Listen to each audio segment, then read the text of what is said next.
తాకట్లో ఉన్న మీ బంగారాన్ని విడిపించి ఆ రోజు ఆన్లైన్ రేటుకి కొంటాం. Sharma gold company. Welcome to Suman TV.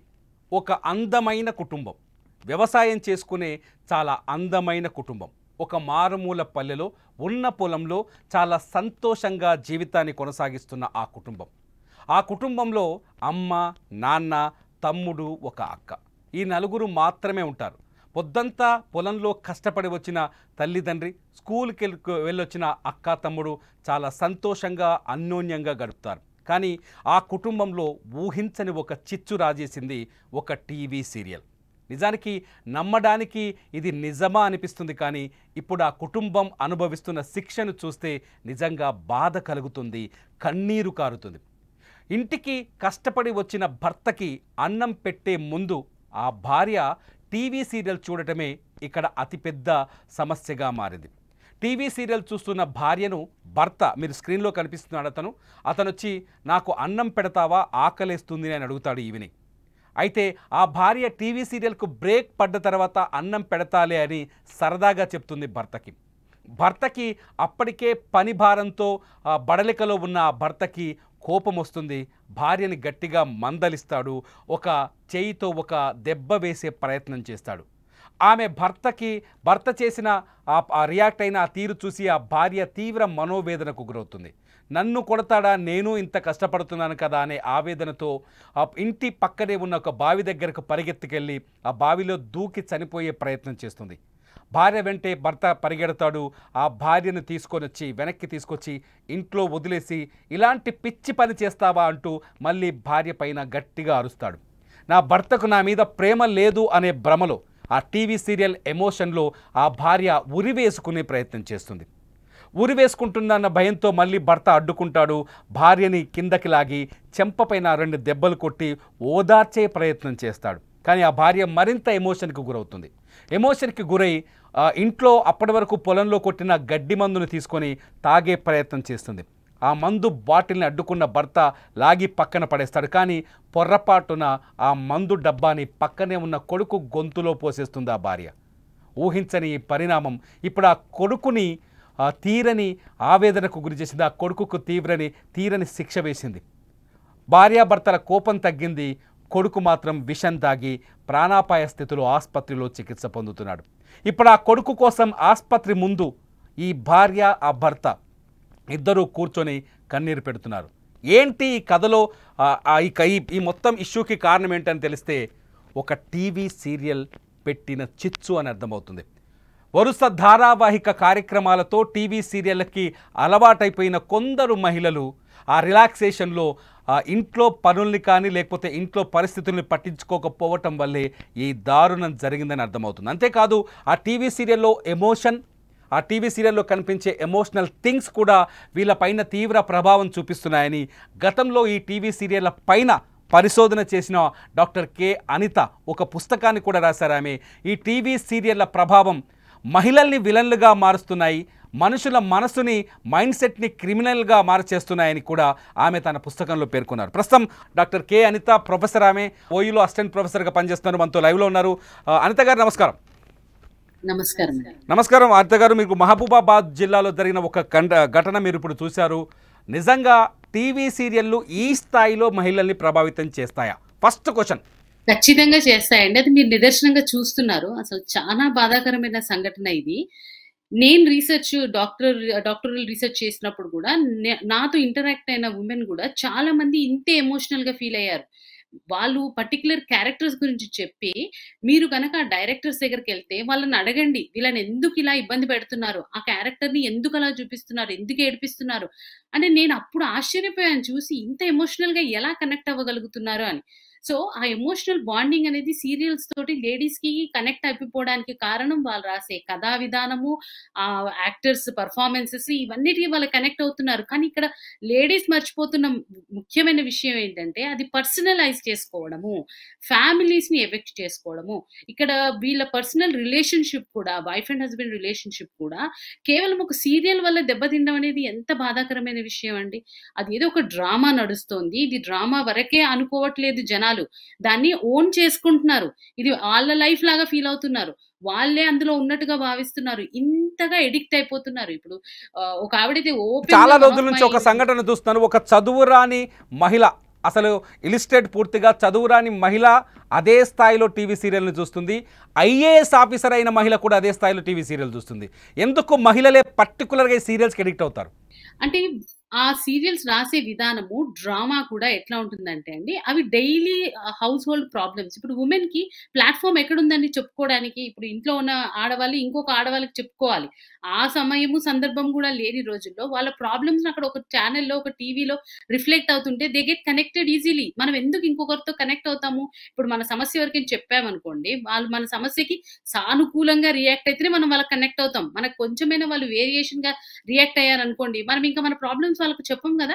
ఇది అంతే. ఒకవేళ వాళ్ళ ప్రాబ్లమ్స్ అనేవి ఏదైనా పర్టిక్యులర్ ప్రోగ్రామ్‌లో రిఫ్లెక్ట్ అయ్యి, అది వాళ్ళ పర్సనల్ బాండింగ్‌కి కనెక్ట్ అయితే, వాళ్ళు దాన్ని కంటిన్యూ చేస్తారు. It's a psychological aspect. ఇప్పుడు అట్లాంటి సీరియల్స్ బోలెడున్నాయి. ఎవరు దేనికి కనెక్ట్ అవుతున్నారు, ఎలా కనెక్ట్ అవుతున్నారు అనేది వాళ్ళ పర్సనల్ దీన్ని బట్టి ఉంటుంది. అయితే చదువుకొని, పరిస్థితుల్ని ఎదురు చూసి, వాటన్నిటిని ఎదుర్కొనే వాళ్ళు ఓకే. ఇది ఒక drama. Okay. This is giving me a mental satisfaction అనుకోని కొంతమంది లైన్ డ్రా చేసుకోగలుగుతారు.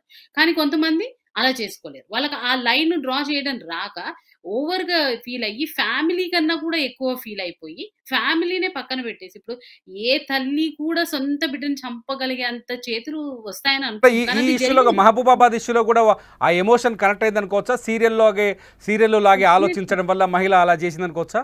అంటే ఇక్కడ ఫస్ట్ ట్రిగ్గర్ పాయింట్ అయితే సీరియలే అండి. లేటర్ వాళ్ళిద్దరి మధ్య రిలేషన్‌షిప్. ఓకే. సో, మాటకి మాట. నువ్వలా చేస్తావా? నేనిలా చేస్తానా? అంటే how you handle your partner అనేది కూడా మ్యాటరే అక్కడ. ఇప్పుడు తను ఒక కైండ్ ఆఫ్ ఫ్రస్ట్రేటెడ్ స్టేజ్‌కెళ్ళినప్పుడు ఇద్దరిట్లో ఎవరో ఒకరైనా టేకప్ తీసుకోవాలి. తగ్గే కండిషన్స్ తీసుకోవాలి. ఇద్దరము నేనంటే నేను, నేనంటే నేను అన్న లెవెల్‌కెళ్ళాక మధ్యలో బలైందెవరు? పిల్లలు. ఇదే అవుతుంది. Every family this is what is happening. అంటే అంటే ఒక పాయింట్ ఆఫ్ టైమ్‌లో ఆ వైఫ్‌కి ఈయనకు నా మీద ప్రేమ లేదనిపించింది. మీరు చెప్పిన వెర్షన్‌లో she felt he doesn't love her. And he also felt the same way. నువ్వెందుకు ఇట్లా నన్ను సతాయించుకు తింటున్నావు అన్న ఒక kind of a frustration he showed. So, కొట్టడము ఇవన్నీ వరకెళ్ళిపోయి ఆ ట్రిగ్గర్ పాయింట్ సీరియల్‌తో మొదలైన ఎండింగ్ మాత్రం వీళ్ళ పర్సనల్ లైఫ్ స్పాయిల్ అయిపోయింది. అండ్ ఇన్ ఫ్యాక్ట్ ఒక చిన్న పిల్లవాడి లైఫ్ కాస్ట్ అయిపోయింది. టీవీ సీరియల్ చూసే వాళ్ళతో మాట్లాడి ఉంటారు రీసెర్చ్లో భాగంగా, లేకపోతే డైరెక్టర్స్తో మాట్లాడి ఉంటారు. ఒక రకంగా సీరియల్స్లో విలన్లుగా కొందరు మహిళలు కనిపిస్తుంటారు కదా, వాళ్ళ ప్రభావం బయట ఉన్న మహిళల పైన పడుతుందా? తప్పకుండా. అంటే ఇప్పుడు మోస్ట్ ఆఫ్ ద టైమ్ ఈ సీరియల్స్‌లో విలన్స్ కూడా ఆడవాళ్ళే అవ్వడము. ఓకే. అండ్ మన లైఫ్‌లో కూడా ఇప్పుడు ఒక ఆడామె లైఫ్‌లో ఇంకో ఆడామెనే విలన్ అవ్వడము. సో, వాళ్ళని వాళ్ళు రిలేట్ చేసుకోవడము. ఇవన్నీ కూడా కనెక్టింగ్ పాయింట్సే కదా! సో, అందులో విలన్ లాగా మరి కత్తులు పట్టుకొని, కటాలు పట్టుకొని చంపేసి అంత కాకపోయినా ఎక్కడో పర్సనల్ గ్రడ్జ్ అనేది ఉండిపోతుంది. సో, దాన్ని సాల్వ్ చేసుకోరు. వాళ్ళేం చేస్తారంటే ఈ డిస్టెన్స్ అనేది ఒకసారి క్రియేట్ అయ్యాక దాన్ని పూడ్చుకోకపోతే it will go on and go on. ఒక స్టేజ్‌లో వీళ్ళని ఏదో చేయాలన్న ఒక ఆలోచన వాళ్ళ మైండ్‌లో వస్తే ఇట్లాంటి సందర్భాల్లో వాళ్ళ మీద చేయకపోయినా వాళ్ళకి అందుబాటులో ఉన్న వాళ్ళ మీద చేయడం అనేది జరుగుతుంది. మన సీరియల్స్‌లో అయితే గతంలో కోరుట్లలో చూసాం, ఒక సంఘటన చూసాము. కోరుట్లలో తోటి కోడలు పెద్ద కోడల పైన తన అక్క పైన కక్ష తీర్చుకోవడం కోసం ఆమె 5 ఏళ్ల కూతుర్ని గొంతు కోసి చంపేసింది. ఇటువంటి ప్రభావం కూడా ఉండొచ్చా? అంటే ఒక మనిషిని మర్డర్ చేయాలన్నంత వరకు వెళ్ళాలంటే వాళ్ళ మీద ఒక కైండ్ ఆఫ్ గ్రడ్జ్ ఎక్స్‌ట్రీమ్ లెవెల్‌కెళ్ళిపోయి ఉండాలి. అంటే వాళ్ళ మధ్య జరిగిన సిట్యుయేషన్స్, కండిషన్స్, ఫ్యామిలీ సరౌండింగ్స్ అన్నీ ఇంపాక్ట్ చేస్తాయండి. అన్ని ఫ్యామిలీస్‌లో ఇట్లాంటి ప్రాబ్లమ్స్ ఉన్నాయి. ప్రతి ఒక్క ఫ్యామిలీలో, ప్రతి వైఫ్ అండ్ హస్బెండ్‌లో ఇట్లాంటి ఇష్యూస్ ఉంటాయి.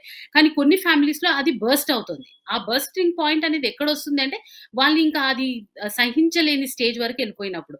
ఆ బర్స్టింగ్ పాయింట్‌లో ఎవరో అమాయకులు బలైపోవడం. అంటే వాళ్ళు ఏమి చేయలేని స్థితిలో ఉండేవాళ్ళు బలైపోతారు. మోస్ట్ ఆఫ్ ద కేసెస్ చిన్న పిల్లలు అయిపోతున్నారు.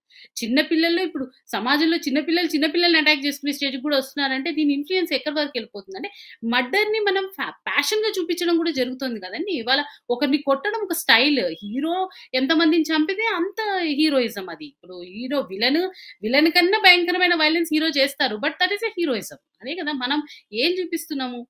అనిత గారు, ఇప్పుడు మనం అనుకోవచ్చా, మీరు అంటున్నారు మొదటి నుంచి మీద ఒక డిమాండ్ ఉంది, మీరు ఒక అంటున్నారు సెన్సార్ చేయాలి టీవీ సీరియల్ని, వెబ్ సిరీస్ని, అన్నింటిని. కానీ ఇప్పుడు సినిమాల్లో వచ్చే కంటెంట్ కూడా సెన్సార్ బోర్డు ఆపలేకపోతుంది కొన్ని కంటెంట్ని. మీరన్న ఫౌల్ లాంగ్వేజ్ కావచ్చు, లేకపోతే అటాకింగ్ తీరు కావచ్చు, లేకపోతే ఆ భాష యూజ్ చేయటం కావచ్చు.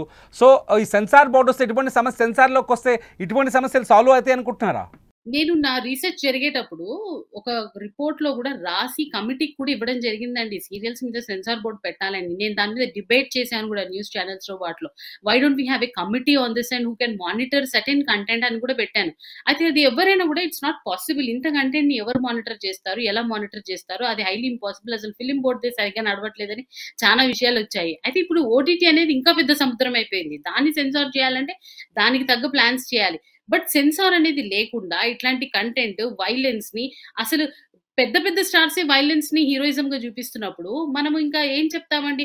అక్కడ మేనేజింగ్ లెవెల్‌లో వాళ్ళు మేనేజ్ చేస్తున్నారు. కామన్ పీపుల్ ఏం చూస్తున్నారు? Just they are enjoying their hero అనుకుంటున్నారు. బట్ సబ్‌కాన్షియస్‌గా ఈ వైలెన్స్ వాళ్ళ పర్సనల్ లైఫ్‌లో ఎంత వరకు దూరిందనేది ఇవాళ చూడండి.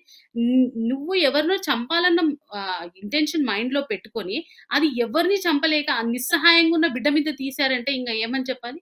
అంటే ఏమి చెయ్యలేని వాళ్ళు ఇవాళ బలైపోవడం అనేది మనం సమాజంలో చూస్తున్నాము. వీక్‌గా ఉన్న వ్యక్తులే బలైపోతున్నారు. Strong minded people are doing crime and they are getting their ways out of it. చేసేస్తున్నారు, బయటకొచ్చేయగలుగుతున్నారు. కానీ but who is scapegoat? Innocent people. ఎవరు ప్రొటెక్ట్ చేయాలి వాళ్ళని? This is the question. Thank you Anitha గారు, మీ సమయాన్ని మా కోసం కేటాయించినందుకు. ఇది మొత్తానికి టీవీ సీరియళ్ల ప్రభావం కావచ్చు, వెబ్ సిరీస్ల ప్రభావం కావచ్చు, సోషల్ మీడియాలో వస్తున్న కంటెంట్ ప్రభావం కావచ్చు, అది సమాజంలోని వ్యక్తులని, ప్రభావితమయ్యే వ్యక్తులని ఖచ్చితంగా నేరస్తులుగా మార్చుతుందని చెప్పడానికి అనేక ఎగ్జాంపుల్స్ కనిపిస్తున్నాయి. ఆఖరికి ఈ కేసులో మహబూబాబాద్లో కూడా ఒక గృహిణి కూడా ఎమోషనల్లో తీసుకున్న ఒక నిర్ణయం, భార్యాభర్త ఎమోషనల్గా తీసుకున్న ఒక నిర్ణయం, లేకపోతే ఎమోషనల్గా వచ్చిన ఒక గొడవ ఊహించని పరిణామానికి కారణమైందని చెప్పొచ్చు. ఇక్కడ చూద్దాం ఈ టీవీ సీరియల్స్ ప్రభావం, లేకపోతే టీవీ వెబ్ సిరీస్ల ప్రభావం సమాజం పైన తప్పించడం కోసం భవిష్యత్తులో ఏదైనా నిబంధనలు కానీ, లేకపోతే చట్టాలు కానీ, లేకపోతే ఏదైనా ఒక రూలింగ్ వస్తుందేమో చూద్దాం. చూస్తూనే ఉండండి లైవ్ అప్డేట్స్ కోసం సుమన్ టీవీ డిజిటల్ లైవ్, అట్లాగే సుమన్ టీవీ లైవ్.